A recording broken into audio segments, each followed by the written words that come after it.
வணக்கங்க. இன்றைக்கி மாடி தோட்டத்தில் இருக்கிற மூலிகை செடிகளை பார்க்கலாம். முதல்ல துளசி செடி பார்க்கலாங்க. துளசி வீட்டில் இருக்கிறதே ரொம்ப நல்லது தான்.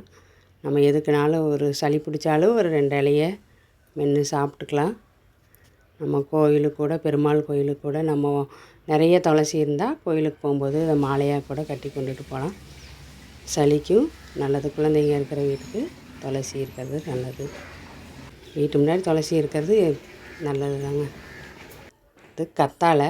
இது ஒரே தொட்டியில் தான் இருக்குது. நிறையா 4-5 கத்தாழை செடி ஒரே சின்ன ஒரு அடிக்கு ஒரு அடி பேக்லேயே முளைச்சிருச்சு. இதுவும் நல்லது. ஹீட்டுக்கெல்லாம் இதுக்குள்ளே இருக்கிற இந்த சோறு மாதிரி இருக்கிறத எடுத்து நல்லா கழுவி சாப்பிடுவாங்க. இது தலைக்கும் போட்டுக்குவாங்க. இது தூதுவளையும் வீட்டில் சளி இருமலுக்கு ரொம்ப நல்லது. இது தூதுவளை பழம். நம்ம அதை விதைக்கி விட்டுருக்குறோம். தூதுவளையும் அப்படி தாங்க. சளி பிடிச்சா தூதுவளை, கற்பூரவள்ளி இதெல்லாம் போட்டு நம்ம கஷாயம் வச்சு குடிக்கலாங்க. ரொம்ப நல்லது. இந்த காய் கூட நிறையா இருந்தால் அதை நம்ம சுண்டைக்காய் வத்த குழம்பு வச்சு சாப்பிட்ற மாதிரியும் கூட வச்சு சாப்பிட்லாம். இதுவும் நல்லது தான். இது கீழா நல்லின்னு சொல்லுவாங்க. இது மஞ்சக்காமாலைக்கெல்லாம் நல்லது. இதை நம்ம சாப்பாட்டுலாம் சேர்த்த முடியாது. மஞ்சக்காமாலைக்கு இது ரொம்ப மூலிகையாக, இதோட வேறு இலையெல்லாம் மூலிகையாக பயன்படுத்துவாங்க. பிரண்டை நம்ம எலும்புக்கு ரொம்ப வலு சேர்க்குறது தான். இதை நம்ம சட்னியும் அரைச்சி சாப்பிட்லாம். இதை நம்ம காய வச்சு பொடி பண்ணியும் வச்சு நம்ம சாப்பிட்லாம். இட்லி பொடிக்கோடு அரைக்கும்போது கூட சேர்த்து அரைக்கலாங்க. இதுவும் எலும்புக்கு நல்லது. பிரண்டையும் ரொம்ப உடம்புக்கு நல்லது தான். வீடியோவை பார்க்குறக்கு ரொம்ப நன்றிங்க.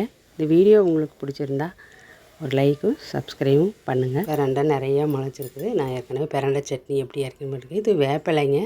இதுவும் மூலிகை செடி தான். நம்ம மாடி தோட்டத்துக்கு உரமாக கூட, திரவ உரமாக கூட பயன்படுத்தலாம். ஊற வச்சு தண்ணியை செடிக்கு அடிக்கலாம். இது தானாக முளைச்சிது. மஞ்சள். இது சமையலுக்கும் உபயோகப்படுத்திக்கலாம். மூலிகையும் கூட தாங்க. மஞ்சள் நிறையா மருத்துவ குணம் வாய்ந்தது. ஆனால் இது மூலிகை செடியில் நம்ம சேர்த்திக்கலாம். முடக்கத்தான் கீரை. இது முட்டி வலி இருக்கிறவங்களுக்கெல்லாம் ரொம்ப நல்லது. இதை சட்னி அரைச்சி சாப்பிட்லாங்க. அப்புறம் அரைச்சி தோசை மாவில் கூட கரைச்சி தோசை ஊற்றியும் சாப்பிட்லாம். இதுக்கெல்லாம் விதையே போட வேண்டியது இல்லைங்க. அது தானாகவே நிறைய பக்கம் முளைச்சிருக்கும். இது மருதாணி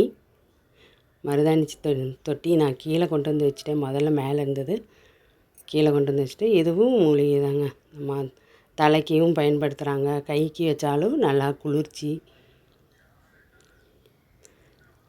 மருதாணி அரைச்சி கைக்கு வச்சா நல்லா ஹீட் உடம்புக்காரங்களுக்கெல்லாம் நல்லா குளிர்ச்சியாக இருக்கும். நல்லா மரம் ஆகிடுச்சு, பெரிய மரமாக. அதுலேயே கீழே கத்தாழை செடியும், ஒரு தொட்டியில் கத்தாழை செடி கொண்டு வந்து கீழே வச்சேன். இதுவும் கத்தாழையும் நல்லா பெருசாக வளர்ந்துருச்சு. இது கற்பூரவள்ளி.